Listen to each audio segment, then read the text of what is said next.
था उस पर एक दृष्टि डालने की चेष्टा करें। कौशल्याम्बा नित्य भगवान रंगनाथ का पूजन करती हैं,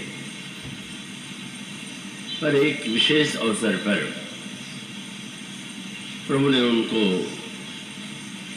पूजा का परम फल प्रदान कर दिया। पूजा के परम फल का तात्पर्य है कि परंपरा से प्राप्त पूजा वह भी महत्वपूर्ण है, वह करना भी कल्याणकारी है, किंतु परंपरा के साथ साथ एक भय होता है और उसका अनुभव होता है कि व्यक्ति का पूजन एक यंत्र के समान होता है। तो जैसे यंत्र के द्वारा जो भी निर्माण होता है वो बहुत अच्छे रूप में होता है, और उस यंत्र में कोई भावना नहीं होती, कोई स्नेह नहीं होता।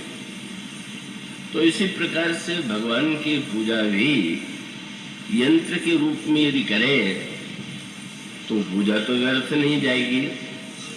जो भी आप कार्य करते हैं उसका कोई न कोई परिणाम निश्चित रूप से होता है, लेकिन पूजा का जो वास्तविक उद्देश्य है वो बिरले ही किसी व्यक्ति के जीवन में दृष्टिगोचर होता है, और उसका तात्पर्य यही है कि अगर केवल स्थूल दृष्टि से मूर्ति को देखें तो मूर्ति या तो पत्थर के द्वारा बनी हुई होगी या मृत्तिका के द्वारा उसका निर्माण हुआ होगा या चित्र के रूप में रंगों के द्वारा वो निर्माण हुआ है। उसमें सौंदर्य और आकर्षण तो है, और इसीलिए व्यक्ति का आकर्षण भी उधर होता है। लेकिन जब तक व्यक्ति उस दिव्य दिखाई देने वाले का जो बहिरंग रूप में जो जड़ प्रतीत हो रहा है, उसमें जो दिव्य चेतना है, जो साक्षात प्रभु है, जब तक उनके प्रकट होने की अनुभूति उन्हें चैतन्य रूप में हम जीवन में नहीं पा लेते, तब तक हमारी पूजा पारंपरिक है और वो यंत्र की भांति उसका निर्वाह हो जाता है। वो लघु गाथा बड़े महत्व की है, और वो मानस के प्रसंग में भी एक संकेत और इंगित आपको मिलेगा। श्री हनुमान जी महाराज जब लंका जाते हैं तो सारी लंका को उन्होंने देखा, घर घर में वे प्रविष्ट हुए, पर कहीं भी उन्हें जनक नंदिनी का दर्शन नहीं हुआ। और बाद में वे रावण के भवन में गए और वो गहरी नींद में सो रहा था, पर वहां भी वैदेही का दर्शन नहीं हुआ। मंदिर मंदिर प्रतिकर शोधा, देखे जहतः अगणित जोधा, गयऊ दशानन मंदिर माही, अति विचित्र कहि जात सुनाही। सैन किए देखा कपिते ही, मंदिर महान दीख वैदेही। मैंने तो अभी यह कहा कि राक्षसों के भवन में हनुमान जी गए, पर गोस्वामी जी ने भवन शब्द का प्रयोग न करके मंदिर शब्द का प्रयोग किया। प्रत्येक राक्षस के निवास को वे भवन या गृह की संज्ञा न दे करके मंदिर शब्द का उसके लिए प्रयोग करते हैं। यूं पर्यायवाची की दृष्टि से मंदिर और गृह भी पर्यायवाची है, जहाँ तक भाषा शास्त्र का संबंध है। लेकिन आप सब जानते हैं और आप व्यवहार में भी ये देखते होंगे कि व्यक्ति जहाँ रहता है उसे हम भवन या गृह कहते हैं, और जहाँ पर देवता की स्थापना हो, जब आप दर्शन करने के लिए जाते हैं, पूजन के लिए जाते हैं, तो आप कहते हैं कि मंदिर में दर्शन करने गया था या मंदिर में दर्शन करने के लिए जाना। पर श्री हनुमान जी जब लंका में परिभ्रमण करते हैं तो गोस्वामी जी बार बार मंदिर शब्द की पुनरावृत्ति करते हैं। हनुमान जी के लिए बार बार एक ही शब्द की जो पुनरावृत्ति है वो कविता का दोष माना जाता है। इसका अर्थ है कि कवि के पास शब्दों की यदि कमी है तो एक ही शब्द बार बार दोहरावेगा, और कवि के पास अगर भाषा का विशाल भंडार है तो वो शब्द बदल करके उन शब्दों का प्रयोग करता है। पर गोस्वामी जी ने एक शब्द की बार बार पुनरावृत्ति की। वहां पर वाक्य यही आता है, प्रारंभ यहीं से करते हैं, मंदिर मंदिर प्रति कज शोधा, देखो जहतः अगणित जोधा। हनुमान जी लंका के प्रत्येक मंदिर में गए पर कहीं जनक नंदिनी नहीं दिखाई पड़ी। और उसके बाद जब वे रावण के भवन में अर्थ में कहे तो जाते हैं तो वहां भी गोस्वामी जी फिर उसी शब्द का प्रयोग करते हैं, गयो दशानन मंदिर माई, अति विचित्र कही जात सुनाई। जब उन्होंने रावण को सोते देखा तो फिर वही शब्द, क्या गयो दशानन मंदिर माही, अति विचित्र कही जात सुनाई। सैन किए देखा कपिते ही, मंदिर महन दीख वेदे। तो आप एक ही शब्द बार बार मंदिर मंदिर मंदिर मंदिर, ये यहाँ पर उसका प्रयोग पाते हैं। हनुमान जी को इन मंदिरों में, जितने मंदिरों में और अंत में दशानन मंदिर में भी विजय नंदिनी का दर्शन नहीं हुआ। और वहां से जब वो कुछ निराश हो रहे थे तो विभीषण जी जहाँ निवास करते हैं, बस यहाँ पर गोस्वामी जी ने मंदिर शब्द का प्रयोग समाप्त कर दिया।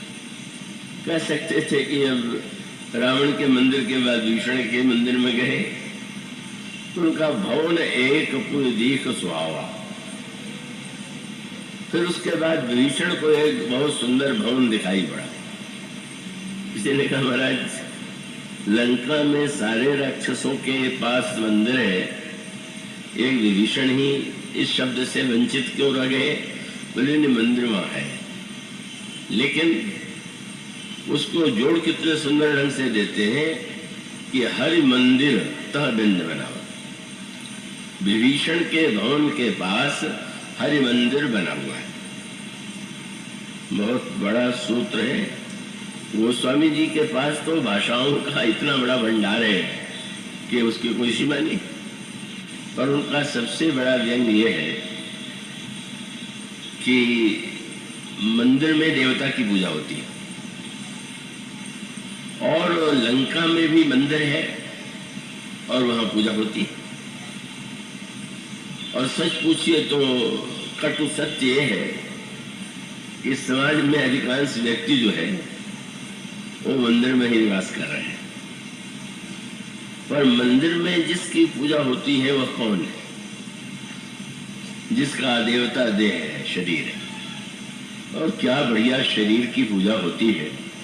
नाम भले ही हम न लें पूजा, लेकिन सच्ची पूजा तो शरीर की ही होती है। प्रातः काल उठने से लेकर के दिन भर आप कितना शरीर को भोग सामग्री और कितना सुंदर बनाने की चेष्टा करते हैं। सुंदर से सुंदर वस्त्र का उपयोग करते हुए सजाते हैं। और आपको जब रात्रि में शयन करना होता है तो कितनी सुंदर शैया, और शैया के ऊपर शरीर देवता को सजाया जाता है। मानो व्यंग यह है कि लंका में रहने वाले भी देव पुजारी हैं। उनका निवास स्थान भी मंदिर है, पर वे देव देहता जो देह के रूप में जो देवता है उसके ही पूजन में लगे रहते हैं। दशानन तो उसका मूर्तिमान रूप ही है। और देह की पूजा सचमुच इतनी तन्मयता से, इतनी एकाग्रता से कि गोस्वामी जी को जब वे चित्रकूट में प्रभु श्री राम की सेवा कर रहे हैं तो उनसे पूछा गया कैसी सेवा कर रहे हैं, तो गोस्वामी जी ने कहा हम लोग जैसे कर रहे हैं। अंतर इतना है कि वे श्री राम की पूजा कर रहे हैं, श्री राम की सेवा कर रहे हैं, लेकिन कैसे कर रहे हैं? तो भाई वे क्या है, सेवन लखन सीय रघुवीर जिमि अविवेकी पुरुष शरीर। जैसे एक अज्ञानी व्यक्ति, अविवेकी व्यक्ति शरीर के प्रति महत्व बुद्धि रखने वाला शरीर की सेवा करता है, वैसी सेवा लक्ष्मण जी कर रहे हैं। इस उपमा से आप समझ सकते हैं कि हम सबकी पूजा कितनी महान है, पर दुर्भाग्य यही है कि देवता जो है वो हमारा शरीर है, देह। तो मान लो लंका में देह मंदिर, दशानन मंदिर तो बहुत बड़ी विशाल संख्या में था, पर हरि मंदिर तो केवल एक ही था। और उसका अभिप्राय ये है कि जहां पर भगवान को प्रसन्न करने के लिए व्यक्ति निरंतर प्रातः काल से लेकर के रात्रि तक उसके सारे कार्य हो रहे हैं, वह भगवान का मंदिर है। और जहां प्रतिक्षण व्यक्ति को अपने शरीर की चिंता, शरीर को क्या भोजन चाहिए, शरीर को क्या वस्त्र चाहिए, शरीर के लिए कैसा भोजन चाहिए, सारा जीवन ही तो व्यक्ति जो है इसी पूजा में लगा रहा है। और गोस्वामी जी तो शब्द के महापंडित है, तो वो मंदिर शब्द को फिर नहीं भूले। आगे चल करके जब हनुमान जी की पूंछ में आग लगाई गई और हनुमान जी लंका के घरों के ऊपर, भवन के ऊपर छलांग लगाने लगे, तो मैं कह रहा हूँ घरों के ऊपर, भवन के ऊपर गोस्वामी जी क्या कहते हैं? हनुमान जी ने अपने को एक समेट लिया, छोटे बन गए, और जो बंधन नागपाश का बना हुआ था वो गिर गया। और नींबू की चढ़ाऊ कपि कनक अटारी भई सभीत निशाचर नारी। और तब हनुमान जी भवनों पर नहीं, मंदिर प्रतिकर शोधा पहले था, और अब वो सभी मंदिर ते मंदिर चढ़ जाए। हनुमान जी प्रत्येक मंदिर पर दौड़ रहे हैं, काय के लिए? आग लगाने के लिए। किसी ने कहा कि नगर में आग लगाना तो बहुत बड़ा आत्ताई का कार्य है। हनुमान जी ने इतने मंदिर जला डाले, घर जलाना भी पाप है, और कोई मंदिर जला दे तो बड़ा अनर्थ हो जाएगा। हनुमान जी से बंधुओं ने प्रश्न किया, महाराज आपको मंदिर जलाने में संकोच नहीं लगा? तो हनुमान जी ने कहा, भाई उस देवता की जीवन भर पूजा करने के बाद भी अंत में तो उसको आग में जलाया जाता है। जीवन भर पूजा कीजिए, चाहे जितना सजाइए, चाहे जितना खिलाइए, अंत में तो स्मशान में जा करके। मानो गोस्वामी जी यह बताना चाहते थे कि देह देवता की पूजा में पूरा जीवन लगा रहे हो, लेकिन तुम जानते हो इसकी अंतिम परिणति क्या होगी? यह जो संकेत है वह यह सिद्ध करता है कि हमारी सच्ची जो वृत्ति है सेवा की, वह तो शरीर के प्रति, और वही शरीर के प्रति जो हमारी वृत्ति है, उतनी अगर कहीं वृत्ति, उतनी अनन्यता, उतनी हमारे मन में प्रीति भगवान के प्रति हो जाए, तो इसमें कोई संदेह नहीं कि लक्ष्मण जी के स्वरूप के समान हमें अधिकार प्राप्त हो सकता है। तो इसका अभिप्राय, मानो ये जीवन का कटु सत्य है जिससे लोग सुनना नहीं चाहते, समझना नहीं चाहते, मानना नहीं चाहते कि वे वस्तुतः शरीर की ही पूजा कर रहे हैं।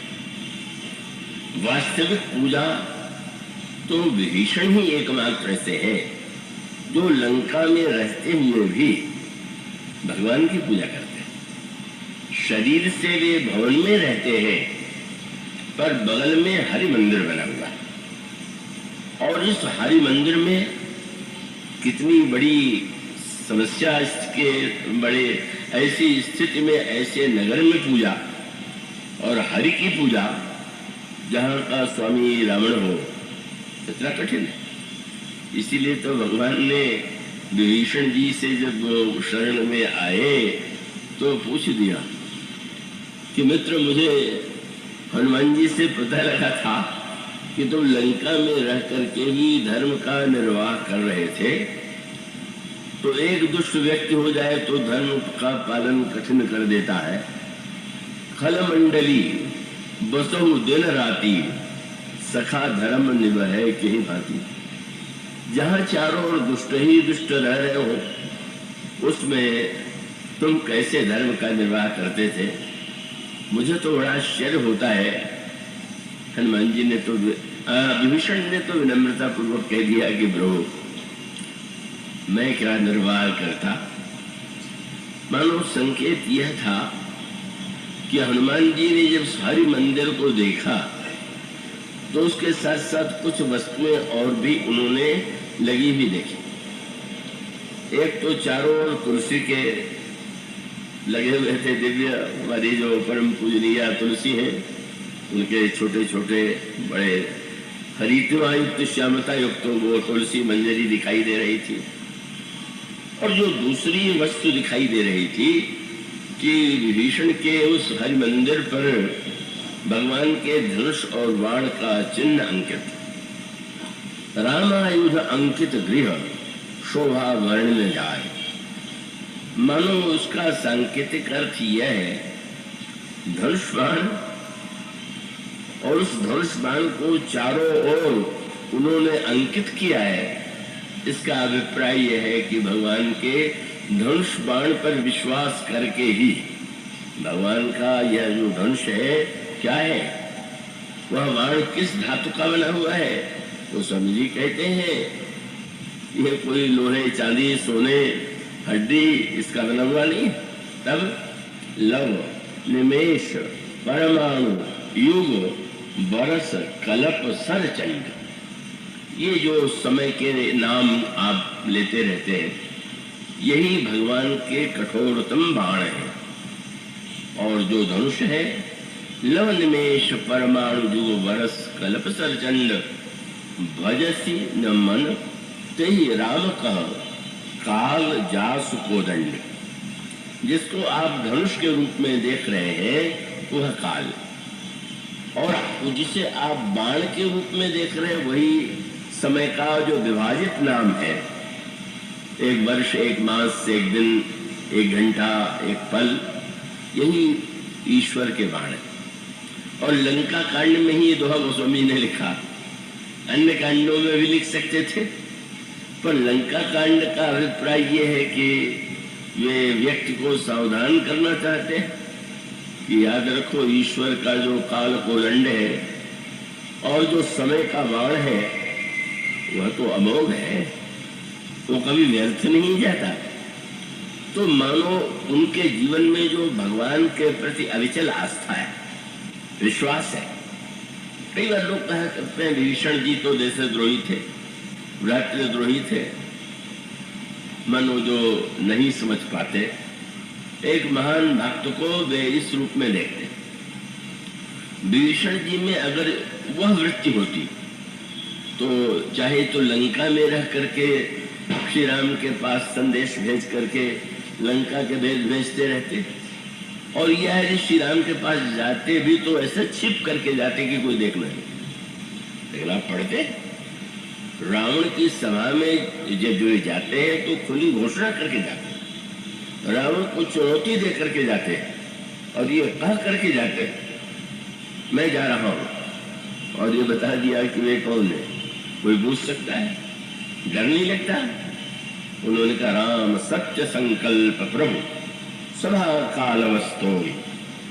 श्री राम साक्षात सत्य संकल्प है, जो वे संकल्प कर लेते हैं वह निश्चित साकार होता है। लेकिन और मुझे निश्चित ज्ञात हो गया कि ये सारी सभा काल के वशीभूत होने वाली, और मैं रघुवीर शरण अब जाऊं देव जनिक बोल। मैं श्री राम की शरण में जा रहा हूं। यह खुली चुनौती थी। रावण चाहता तो उन्हें बंदी बना सकता था, रावण चाहता तो उनका सिर काट लेने की आज्ञा दे सकता था, लेकिन जो उनका प्रगाढ़ विश्वास था वही खुली घोषणा करता हुआ रावण के उस सभा से निकल करके चला जाता है। तो वस्तुतः मानो विभीषण के जीवन में जो ईश्वर के प्रति अविचल आस्था है, उनके बाण और धनुष के प्रति जो विश्वास है, उसी के बल से वे लंका में अपने आप को असुरक्षित नहीं पा रहे। और इस तरह से आप देखेंगे कि हरि मंदिर का उपासक जो हरि की उपासना करता है, जो भगवान की उपासना करता है, उसकी तो विशेषता ही होनी चाहिए, होती है कि किसी ने गोस्वामी जी से कह दिया, आपको डर नहीं लगता क्या? गोस्वामी जी उन संतों में थे जो उस समय की परिस्थितियों की, राजाओं की आलोचना करने में संकोच नहीं करते थे। सूरदास आदि जो संत हैं, उनकी परंपरा भगवान के गुणानुवाद में निहित है और उसका महत्व है। पर गोस्वामी जी उस युग के जो राजा महाराजा बादशाह, उन सबकी जो करनी थी और उनके द्वारा जो कार्य हो रहे थे, उसकी निंदा करने में उन्होंने संकोच नहीं किया। किसी ने कहा, महाराज आपको ये नहीं सोचते कि अगर राजाओं के कान में बात पड़ जाएगी तो वो तो स्वतंत्र है, चाहे जो दंड दे देते हैं, आपको ज्ञात ही होगा। कवि गंग को हाथी के पैर से रौंदवा दिया गया था क्योंकि उनकी कोई कविता बादशाह को अच्छी नहीं लगी, अपने लिए अपमानजनक लगी। गोस्वामी जी न तो कभी किसी बादशाह की सभा में गए और न तो उन्होंने आलोचना करने में संकोच किया। किसी ने कहा, आपको डर लगता है?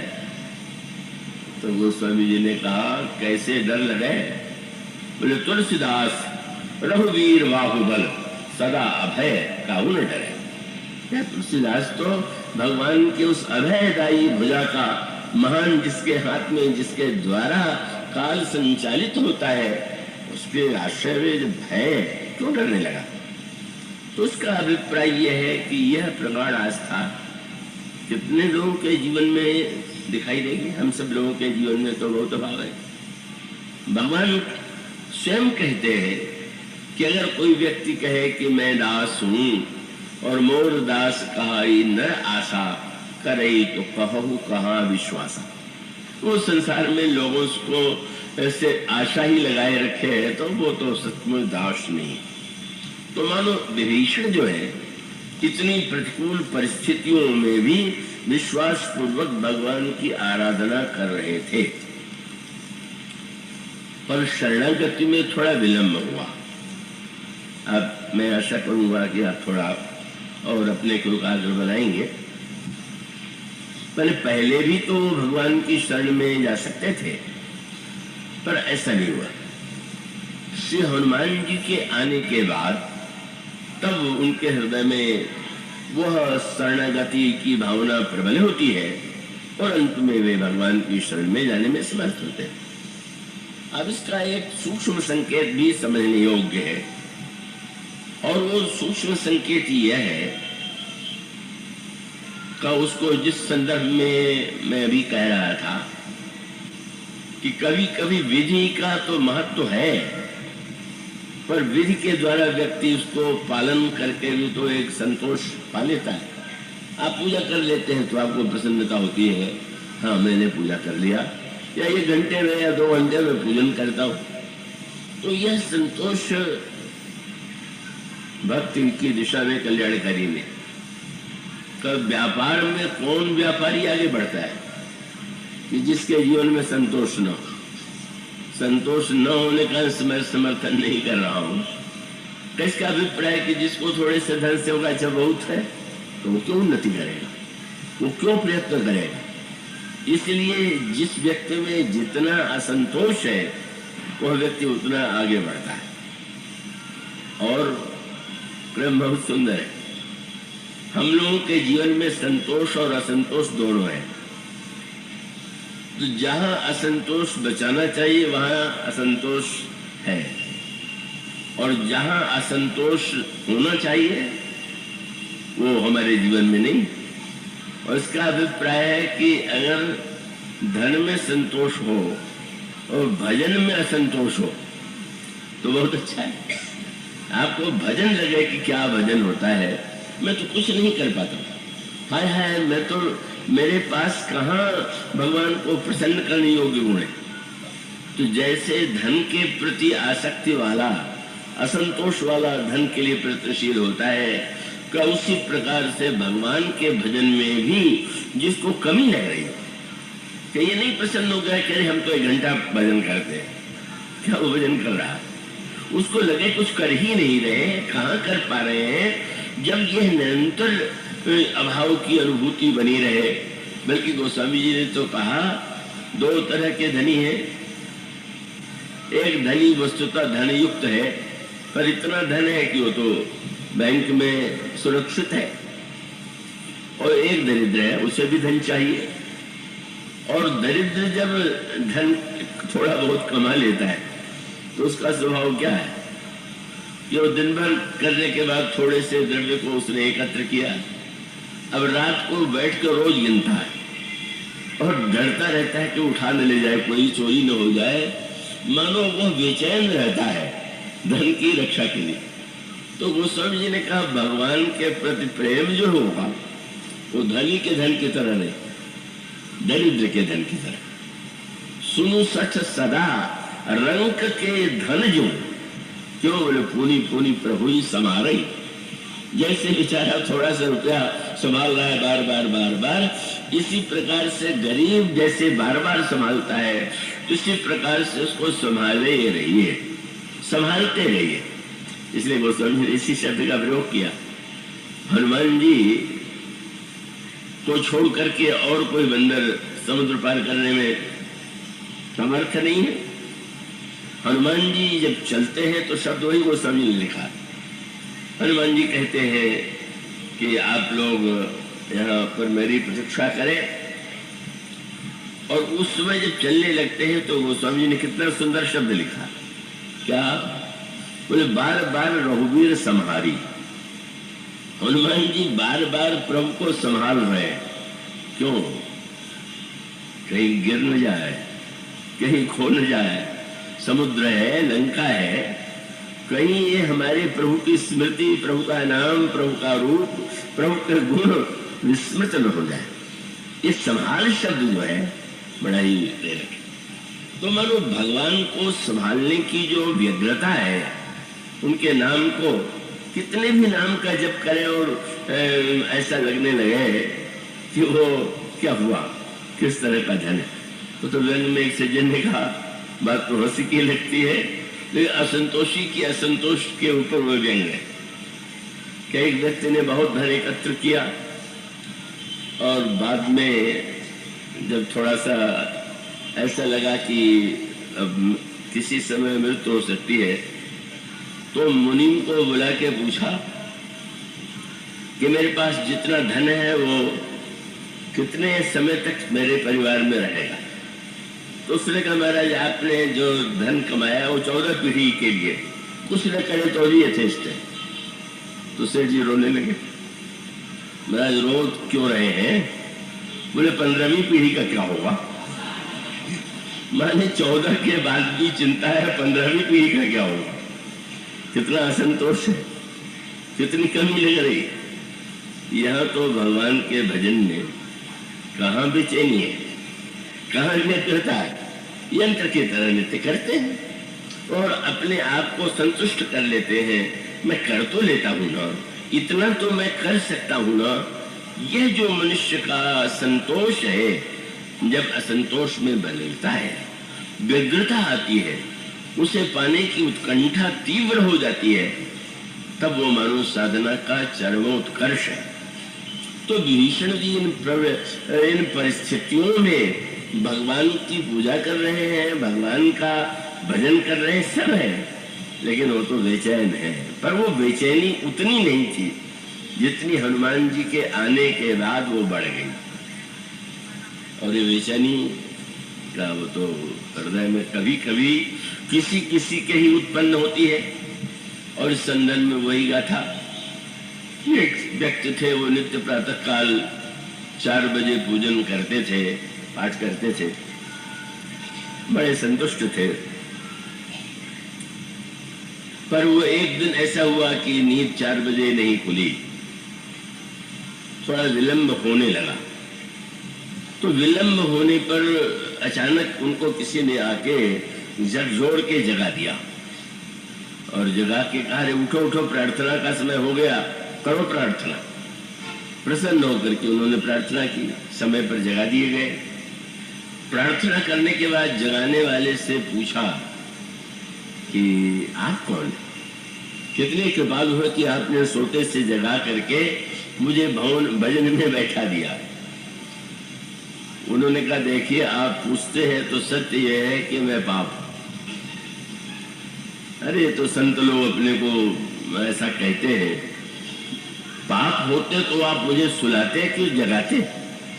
पाप तो सोचता अच्छा है, प्रार्थना न करे, सोया रहेगा, पर आपने तो जगा दिया। पर पाप ने कहा कि मैं सचमुच पाप हूं और जगाया मैंने इसलिए कि मुझे एक बार का अनुभव हुआ। क्या? एक बार कई वर्ष पहले तुम्हें और नींद आ गई और प्रार्थना के समय नहीं जगे, तो तुम इतने व्याकुल हो गए कि रोने लगे कि अरे मैं कितना तमोगुणी हूं कि प्रार्थना भी नहीं कर पाया। और उस व्याकुलता से तुम भगवान के पास पहुंच गए। मुझे चिंता लगी कि आज कहीं फिर से नींद न खुलने पर तुम्हें व्याकुलता हो तो अब तो भगवान की गोद में पहुंच जाओ। इसलिए मैंने सोचा कि इसका नियम पालन करा दो, पर भगवान से मिलने तो मत दो।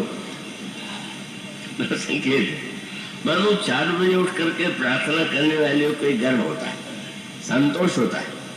मैं तो प्रातः काल 4 बजे उठता हूँ, दूसरों की ओर देख करके लगता है ये लोग सो रहे हैं और मैं जाग करके भगवान का नाम लेता हूँ। भगवान का ये जो वृत्ति है, ये जो संतोष है, ये भजन और भगवान की प्राप्ति में बाधक है। तो जैसे संसार में असंतोषी व्यक्ति उन्नति करता है भौतिक, इसी प्रकार से वह व्याकुलता और उसी व्याकुलता को उत्पन्न करना ही तो हनुमान जी का उद्देश्य था। हनुमान जी का आगमन जो हुआ उसके बाद ही क्यों गए? मानो इतना बड़ा कार्य करते हुए विभीषण कहीं न कहीं से मन में संतुष्ट थे। और हनुमान जी से उन्होंने कहा भी यही, जब हनुमान जी ने पूछा आप लंका में कैसे रहते हैं, तो उन्होंने कहा, सुनो पवन सुत रानी हमारी, जिम दसन मह जीभ बेचारी। जैसे मुख में दांतों के बीच में जिह्वा रहती है, उसी प्रकार से मैं रह लेता हूं। पर हनुमान जी ने उन्हें व्याकुल बना दिया, असंतोषी बना दिया। उनको लगने लगा, और लगने के लिए ही तो हनुमान जी ने विभीषण जी से पूछा कि सारी रात्रि खोजने के बाद भी मुझे सीता जी का दर्शन नहीं हुआ। आप जानते हैं? हाँ जानता हूं। वहां तक पहुंचने का क्या उपाय है वो भी जानता हूं, मुझे बता दीजिए। पर प्रश्न में जो चोट थी वो विभीषण जी समझ गए। तुम भगवान राम और सीता जी के मूर्ति की पूजा करो या विष्णु भगवान और लक्ष्मी के मूर्ति की पूजा करो, और तुम्हें ज्ञात है कि सीता जी साक्षात जो दिव्य चेतनामयी आदि शक्ति है वो लंका में, वो वंदनीय है। और तुम यहाँ पर होते हुए भी तुम मंदिर में पूजा करके संतुष्ट हो। तुम्हारे मन में कभी ये नहीं लगा कि हमारी माँ कष्ट में, संकट में लंका में वंदनीय है? मानो ये चोट पहुंचाने वाली बात थी। तुम्हें पता भी है और युक्ति भी है, और युक्ति मुझे बता भी रहे हो, लेकिन तुम्हारे हृदय में चोट नहीं है क्या? यही आवश्यकता थी। मानो जब भगवान श्री राम साक्षात अवतरित हो गए और उनकी प्रिया को रावण ने बंदी बना लिया है, तो विभीषण के जीवन में विद्रोह तो उससे शुरू होना चाहिए था। और वे अगर जनक नंदिनी के चरणों में जाके प्रणाम करें उनके प्रति अपनी श्रद्धा का निवेदन करें तो ये अधिक उपयुक्त होता। लेकिन केवल मूर्ति में पूजा और साक्षात जो चैतन्य है उनका दर्शन न करना उनके व्याकुलता की कमी थी। और इसी को गोस्वामी जी कहते हैं, हनुमान जी ने, कथा का उद्देश्य क्या है, सत्संग का उद्देश्य क्या है। कथा सुन करके अगर आप संतुष्ट हो जाते हैं तो आप अच्छे श्रोता नहीं। और कथा सुन के आपके जीवन में, आपके मन में असंतोष आ जाए और असंतोष ऐसा उत्पन्न हो, इसीलिए तो कथा सुनाई जाती है। उद्देश्य यही है कि व्यक्ति को लगने लगे कि सचमुच जिन प्रभु का मैं गुण, प्रभु का चरित्र सुन रहा हूं, पर कैसे उनकी प्राप्ति हो। इसी का संकेत आप प्रसंग में सुनेंगे। जब जनक नंदिनी सीता पार्वती जी का पूजन करके निकली मंदिर में, उसी के बाद वह सखी आ गई जिसने श्री राम को वाटिका में देखा था। और वाटिका में देखने के बाद वह इतनी विह्वल हो गई कि उस विह्वल दशा में वह आती है सीता जी के पास और जो कथा सुनाती है। और कथा भी इतनी संक्षिप्त कि रामायण रामायण भर में कोई कथा इतनी संक्षेप में नहीं कही गई। पूछा क्या हो गया है तुम्हें? उसने कहा देखन बाग कुंवर दुई आए, बै किशोर सब भांति सुहाए। थोड़ा सुनने का की इच्छा हुई। श्याम गौर किम कहूं बखानी। और कथा समाप्त। आगे तो बताओ। बोले गिरा नैन बिनुबानी। क्यों वो कथा समाप्त कर दिया उसने? बोले कथा सुनते लोगों का जीवन व्यतीत हो जाता है, पर भगवान को प्राप्त करने की व्याकुलता तो होती थी। उत्कंठा नहीं, अत्यंत उत्कंठा उत्पन्न हो गई। और अत्यंत उत्कंठा उत्पन्न हो जाने के बाद सखियों ने उसमें सहयोग दिया और ये कहा कि अवश्य देखिए, देखने योग्य। सीता जी उसी सखी को आगे करके जाती है, पर सखी ने जहां पर श्री राम को देखा था का वहां वो उनका दर्शन नहीं हुआ। क्या सूत्र है? मानो व्याकुलता तो है, पर व्याकुलता अभी उस सीमा तक नहीं पहुंची। और वो नहीं पहुंची है तो जानबूझ करके अब सखी ने कहा यहाँ मैंने देखा था। अब न देख करके अत्यंत व्याकुल हो गई। क्या चले गए क्या, या कहीं और है क्या? चितवत चकित चहूं दिशि सीता, कह गए नृप किशोर मन चिंता। जह विलोक में शावक नैनी, जमतः बरिस कमल सित श्रेणी। मानो यह है, ये शब्द गोस्वामी जी ने कितना सुंदर चुना। सीता जी ने श्री राम को देखा, पहले हृदय में भी धारण कर लिया, और तत्वतः तो सीता जी और श्री राम जो है सदा सदा से एक दूसरे से अभिन्न है। तो पहली बार किसी को देखने की उत्कंठा तो होती है, पर आप देख लें और दो चार बार देख लें तो उसे देखा तो है। लेकिन गोस्वामी जी ने शब्द क्या लिखा? सीता जी के स्थिति क्या हो गई? दरस लाग कल्लोचन अकुलाने। गोस्वामी जी ने कहा उनके नेत्रों में व्याकुलता आ गई।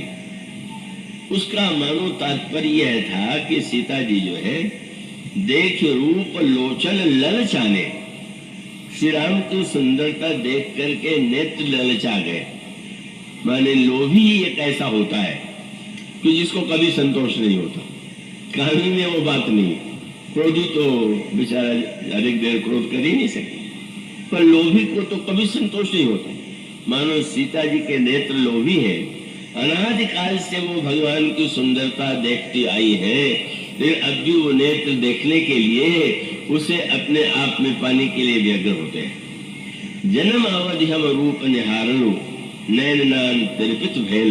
विद्यापति ने अपने भाव भरे पद में इसी की ओर संकेत किया।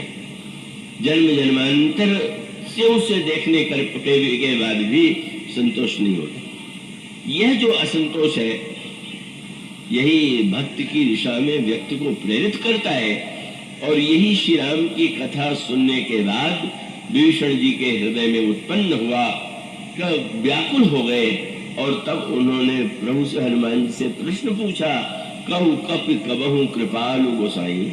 कल अब उन्होंने प्रश्न किया, महाराज कभी ऐसा होगा क्या कि प्रभु मुझे भी तात कबहु मोहि जानी अनाथा, करी है कृपा भानुकुल ना था। तामस तन कछु साधन नहीं, प्रीति न पद सरोज मन माही। मानो अंतःकरण में जब यह वृत्ति उत्पन्न होती है और तब उनके हृदय में शरणागति की भावना जागृत होती है। और जनक नंदिनी के प्रसंग में भी है, उस वाटिका में भी उत्कंठा की पराकाष्ठा में दर्शन दिया। और धनुष यज्ञ में तो फिर कहने क्या, एक तो लगा कि जनक नंदिनी से इतना प्रेम करते हैं कि प्रतिज्ञा सुनते ही खड़े होंगे और धनुष तोड़ देंगे, सीता जी के मन में जो दुख है उसे दूर कर देंगे। पर आप पढ़ते हैं सारे राजा अलग अलग उठ रहे हैं, 10,000 राजा मिलकर के प्रयत्न कर रहे हैं और प्रयत्न करते हुए धनुष नहीं टूटता और वही बैठे हुए हैं, सब देख रहे हैं। क्या हो गया? कल उस वाटिका में जिनके प्रति इतना प्रेम दिखाई दे रहा था, आज उठते क्यों नहीं? और आप देखते इतना विलंब। अब उसका एक तो विश्वामित्र जी व्यवहारिक पक्ष तो ये है कि प्रभु गुरु की आज्ञा के बिना कुछ नहीं करते। ताड़का पर बाण चलाने के लिए कहा तो बाण चला दिया, अहिल्या का उद्धार करने के लिए कहा तो उद्धार कर दिया, और धनुष तोड़ने के लिए गुरुदेव जब कहे तब जो है वो आदेश का पालन हो। गुरुदेव ने नहीं कहा, और गुरुदेव ने नहीं कहा ये उनकी नीति कुशलता। गुरुदेव जानते हैं कि अपने शिष्य की महिमा को हम कैसे लोगों के सामने बैठकर, और उसका अभिप्राय क्या कि महाराज जनक की प्रतिज्ञा सुनते ही विश्वामित्र जी यदि कह दे कि राम उठ के धनुष तोड़ दो तो उठना पड़ेगा, तोड़ना पड़ेगा। पर जानते हैं कि इसका लाभ वो अन्य राजा लेंगे, सब कहेंगे मुझे अवसर ही नहीं मिला, मैं तो तुरंत तोड़ के रख देता।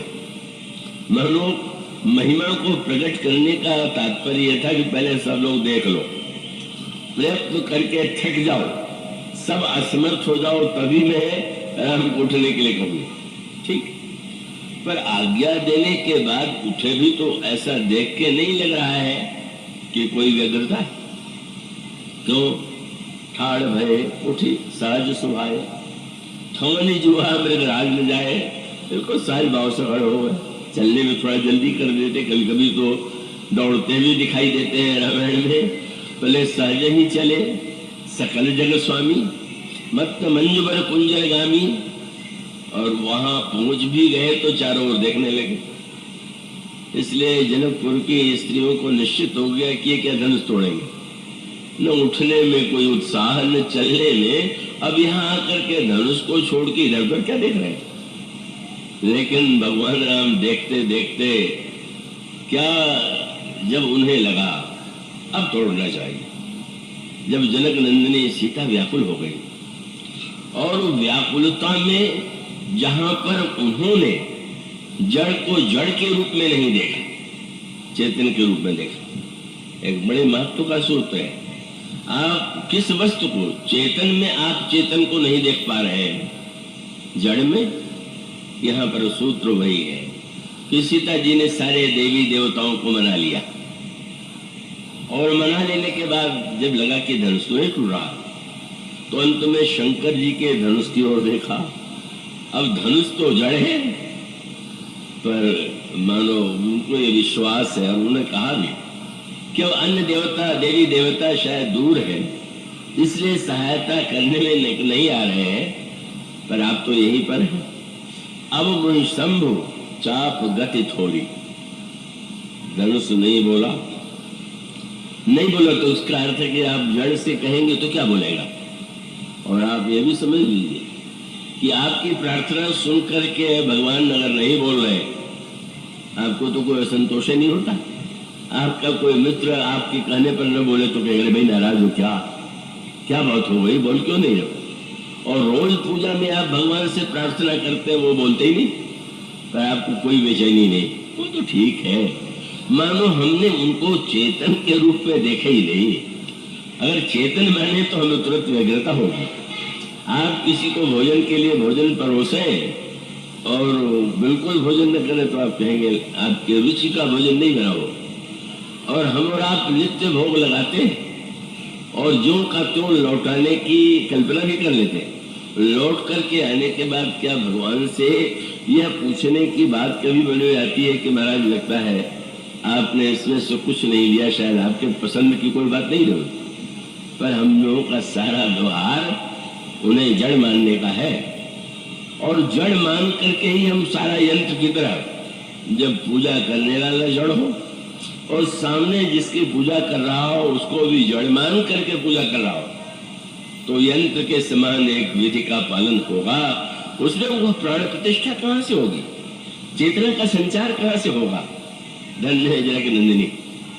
जब धनुष नहीं बोला तो उन्होंने कहा मैं तुम्हें मंत्र बताए दे रही हूं।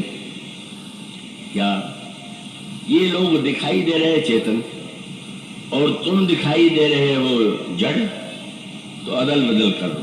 क्या निज जड़ता लोगन पर डाली, अपनी जड़ता इन सब लोगों पर डाल दो। कितनी बड़ी बात थी। इसका अभिप्राय यह है कि इन लोगों को देखने में ये चेतन लग रहे हैं, पर इनका व्यवहार तो जड़ जैसा है, और जड़ जैसा है तो आज परिवर्तन की आवश्यकता है। तुम चेतन हो जाओ, और इन लोगों का व्यवहार तो जड़ जैसा है तो इनको तो जड़ बने ही रहने दो। मानो धनुष तो नहीं बोल रहा है, पर उन्होंने कहा कि शायद तुम ये कह सकते हो कि जब तक मैं चेतन नहीं हूं तब तक मुझसे कोई कैसा भी व्यवहार करे तो मैं कुछ नहीं बोलता। पर आप जब कह रही हैं कि मैं चेतन हो जाऊं, तो चेतन हो जाने के बाद आप मुझसे क्या आशा करती है कि मैं टूट जाऊं? किसी से कहा जाए तुम चेतन हो जाओ, चेतन हो जाने के बाद मर जाओ, नष्ट हो जाओ।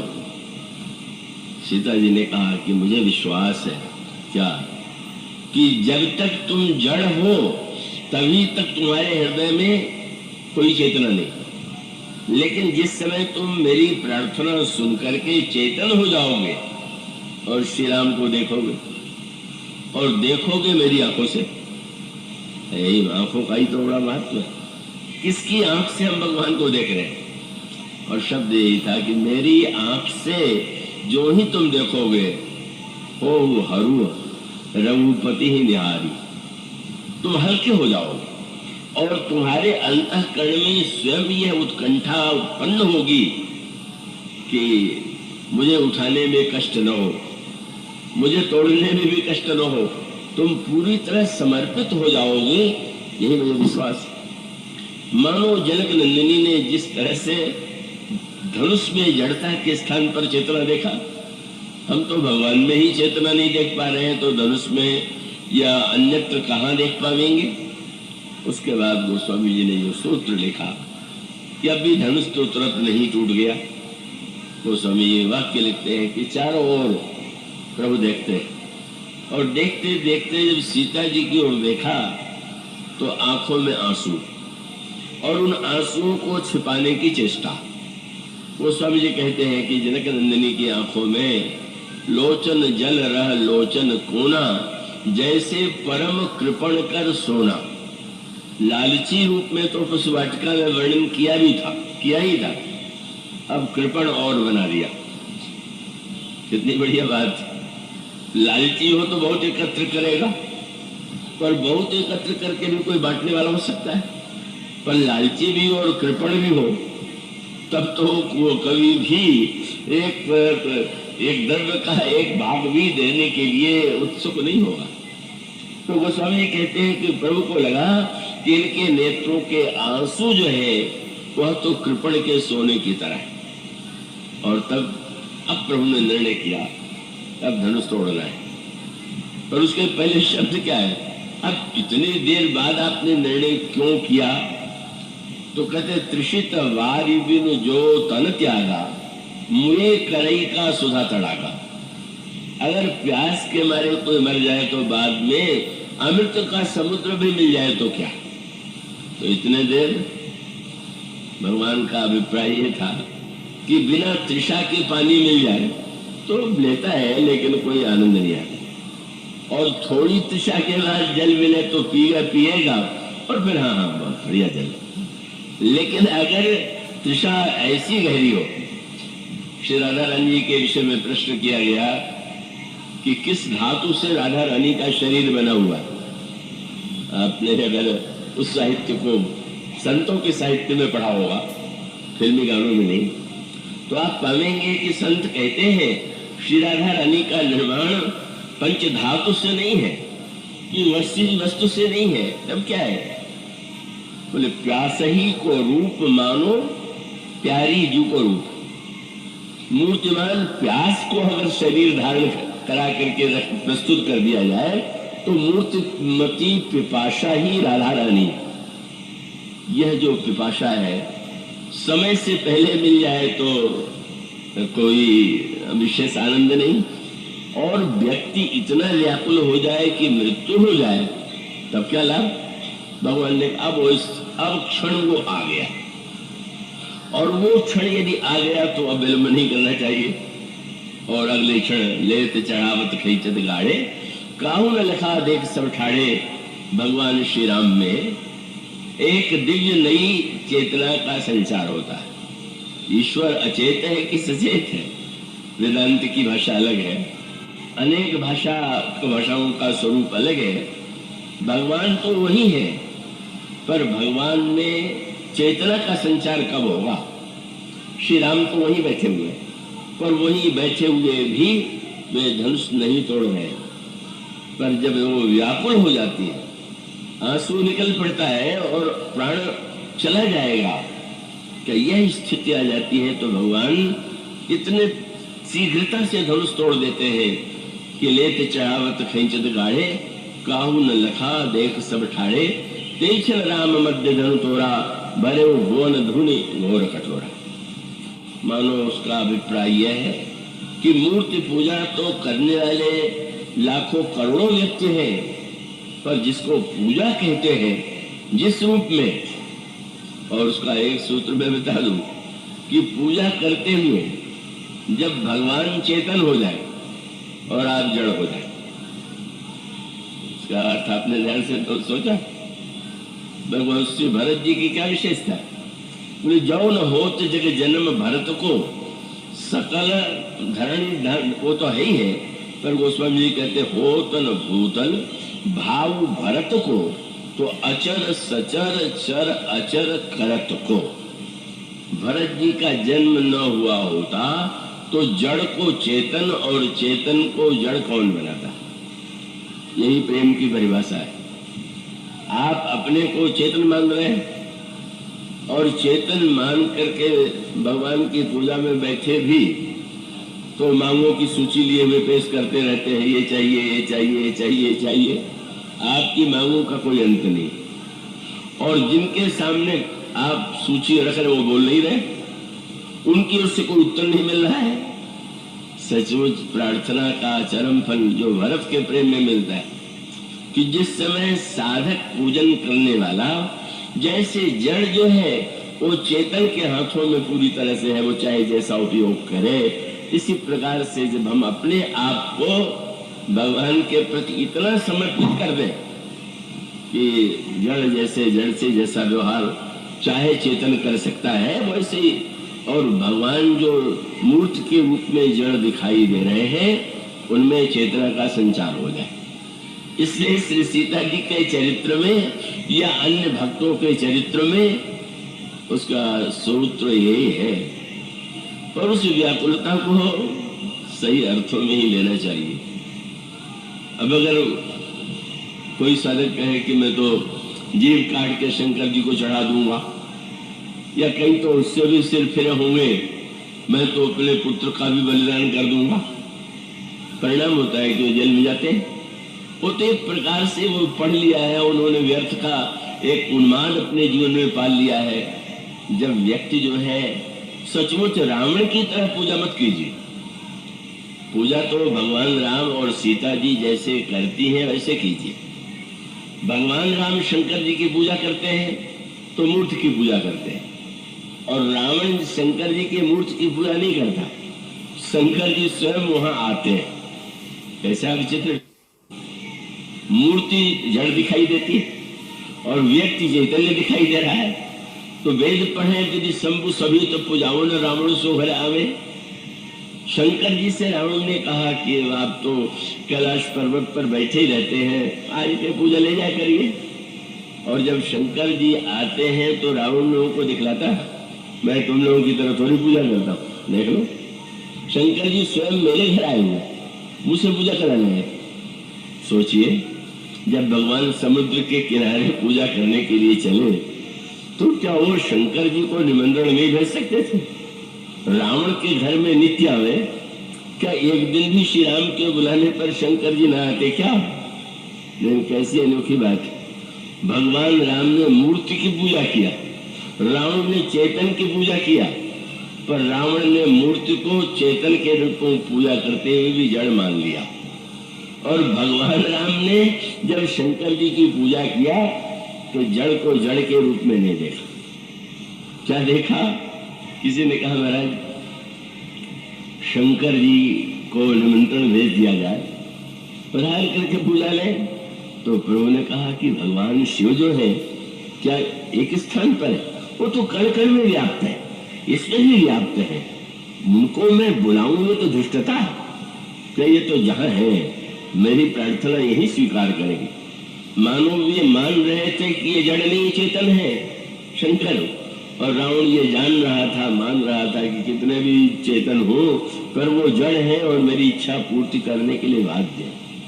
इसलिए अंत में रावण सिर चढ़ा करके भी प्रसन्न नहीं कर पाता, और भगवान राम तो केवल जल चढ़ा करके, चंदन लगाकर, बिल्वपत्र चढ़ा करके शंकर जी को प्रसन्न कर लेते हैं, क्योंकि उनकी पूजा शिव के चेतनत्व की पूजा। उस मूर्ति पूजा में भगवान को साक्षात वे देख रहे हैं और इसलिए शंकर जी गदगद हो जाते हैं। शंकर जी से पार्वती जी ने पूछा, महाराज आपको श्री राम जी ने नहीं बुलाया, आपकी मूर्ति में क्यों पूजा किया? तो ये नहीं उन्होंने कहा कि मैं सर्वव्यापक हूं इसलिए नहीं मुझे नहीं बुलाया। कितना विनम्र उत्तर है। भगवान राम शंकर जी की स्तुति करते हैं और शंकर जी ने यह उत्तर दिया कि अरे इसलिए नहीं बुलाया कि हमारे राम तो जिस पत्थर को छू देंगे वही शंकर हो जाएगा, मैं थोड़ी हूं, ये तो उनके हाथों का चमत्कार है।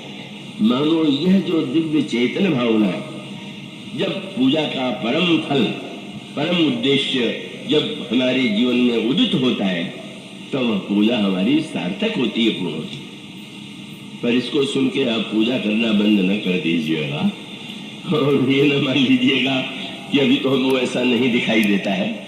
पर न दिखाई देने पर भी कैसे देख सकें इसके लिए प्रयत्न तो होना चाहिए।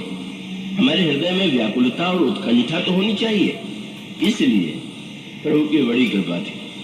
उन्होंने कहा माँ ने इतने दिनों तक मेरी पूजा किया रंगनाथ भगवान की मूर्ति के रूप में, और आज माँ मेरे लिए भोग अर्पित कर रही है और मैं उसको छोड़ दूं? नहीं नहीं, प्रभु ने अपनी चेतना का दर्शन कराया। मैं हूं, तुम जो कह रही हो मैं कर रहा हूं, जो अर्पित कर रहे हो उसे मैं स्वीकार कर रहा हूं।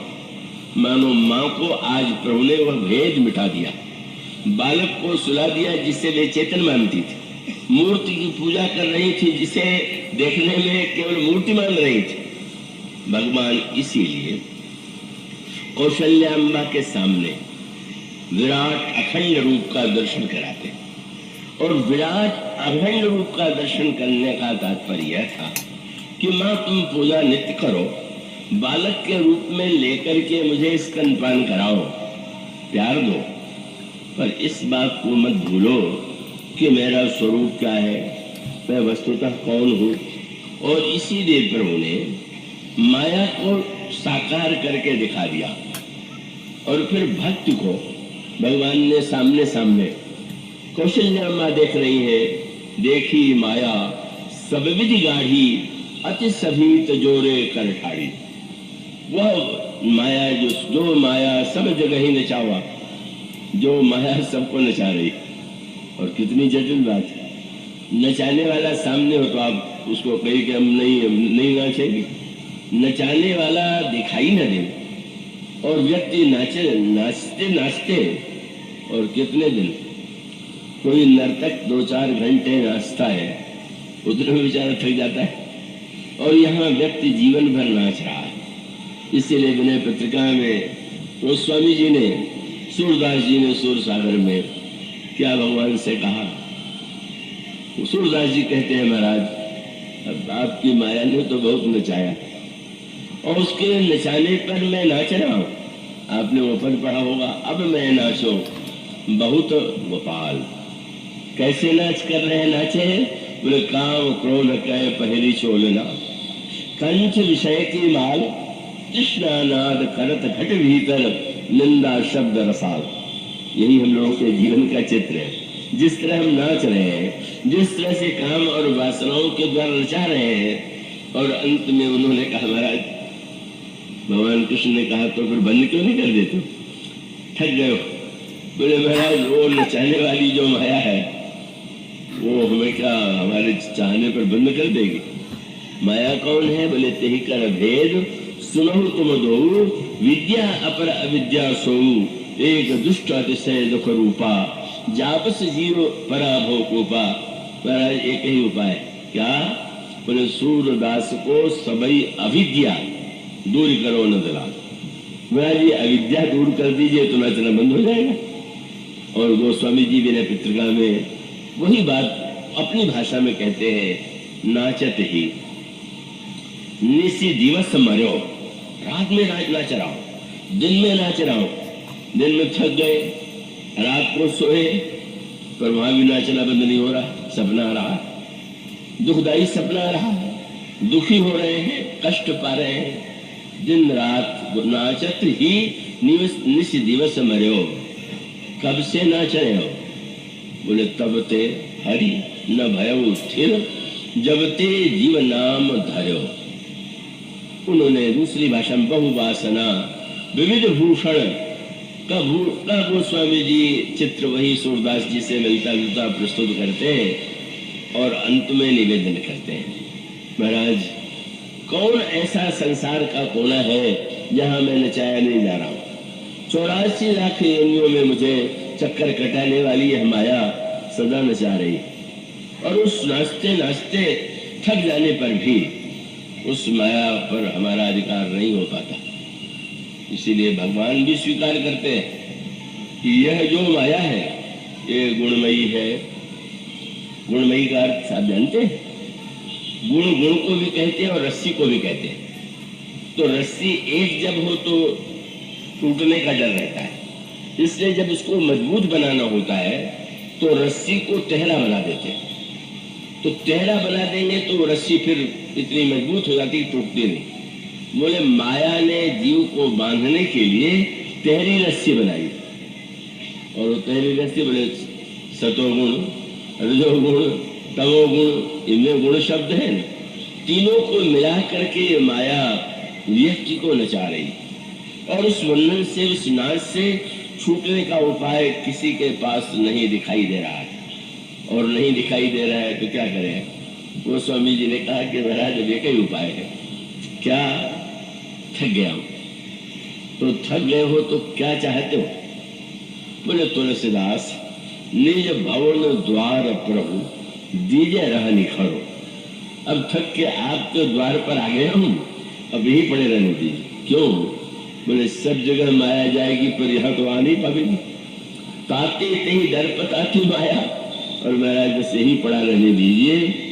मानो माया का यह जो कुछ नहीं होते हुए भी इतने बड़े विश्व और विश्व के प्रति मनुष्य की आसक्ति को, राग को, द्वेष को, अभिनिवेश, अस्मिता को बढ़ा रही है, और उसे सत्य मान करके व्यक्ति क्या नहीं कर रहा, उसको छूटने का उपाय मानो यही संकेत भगवान ने कौशल्या जी के सामने प्रकट कर दिया। वही माया है, वो माया है। इस शब्द भी यही है, देखी जीव नचावे जाई, भगवान ने ये भी दिखा दिया वो जीव है जिसको माया नचाती है। फिर उपाय बोले देखी भगति जो छोड़ई तारी। माया बंधन में नचाती है और भक्ति देवी उसे छुड़ाती है। और छुड़ाने के लिए तो जो शरणागत भक्त है भगवान स्वयं कहते हैं देवी हेषा गुणमयी मम माया दुरक्तया। ये गुणमयी माया जो है त्रिगुण से बनी हुई जो माया है इसको पार करना किसी के लिए संभव नहीं। उपाय क्या है बोले माँ में वे प्रपद्यन्ते माया में ताम तंत्रते। मेरा आश्रय लेकर के शरणागत होकर के ही तुम छूट सकते हो, नहीं तो कोई उपाय नहीं। और इसीलिए विनय पत्रिका में तो गोस्वामी जी ने कहा महाराज माया ने बंधन बांध दिया, आपने कौशल्या अम्मा को दिखा दिया, अब जरा इसको इससे मुक्त तो कर दीजिए। भगवान ने कहा कि अच्छा तो तलवार से या बाण से मैं इसको काट देता हूँ। तो गोस्वामी जी ने कहा महाराज रस्सी अनाड़ी काटते हैं, अब कौन खोले कौन सुलझावे, काट दो। अब आप जैसा महान कलाकार रस्सी को काटे क्यों, क्या चाहते हो? बोले उपाय तो शास्त्रों ने बहुत लिख डाले, लेकिन मुझे तो यह लगता है एक ही है। क्या? भक्त ने दूसरा रूप दे दिया।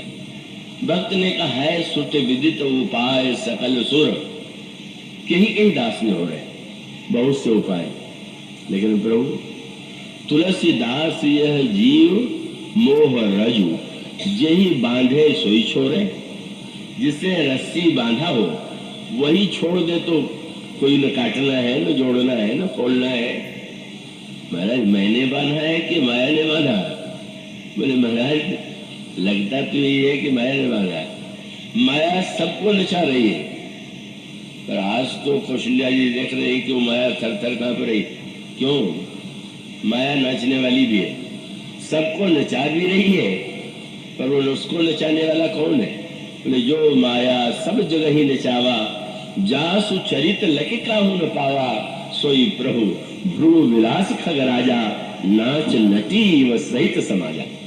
भगवान ने जब देखा माया सबको नचा रही है, तो भगवान ने कहा अब सब नाच रहे हैं तो जरा तुम भी तो नाच के दिखलाओ। और जब भगवान का संकेत माया को मिलता है तो जो नर्तकी है वह तो नाचने के लिए बाध्य हो जाती है, और जब वह नाचती है तो जीव नाच से मुक्त हो जाता है। इसलिए आज कौशल्या अम्बा के सामने प्रभु ने अपना जो दिव्य स्वरूप प्रकट किया। बंधन क्या है, भय क्या है, जीव को मुक्त करने का उपाय क्या है, इसको जान लेना, इसका ग्रहण कर लेना ही पूजा